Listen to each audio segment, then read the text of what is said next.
আসসালামু আলাইকুম সবাইকে। বিকেলের নাস্তায় ঝটপট পিঠা তৈরি করার জন্য একটা ডিম নিয়েছি। এরপর এর ভিতরে 1 কাপ চিনি দিয়ে বিটার মেশিন দিয়ে ভালো করে বিট করে নিয়েছি, যাতে চিনিটা ভালো করে গলে যায়। যে কোনো মেহমান আসলে দ্রুত এই পিঠাটা বানিয়ে দেওয়া যায়।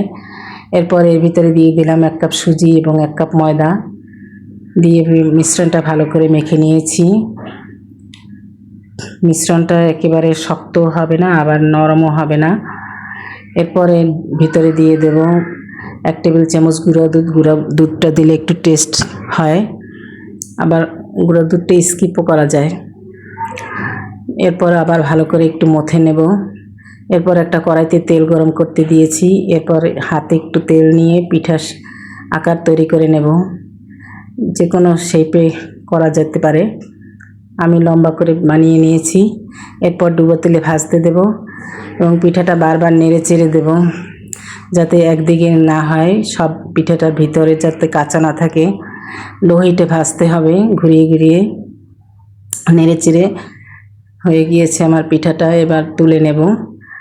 ভিডিওটা ভালো লাগলে লাইক কমেন্ট শেয়ার করবেন। এই পিঠাটা অনেক দিন সংরক্ষণ করেও রাখা যায়।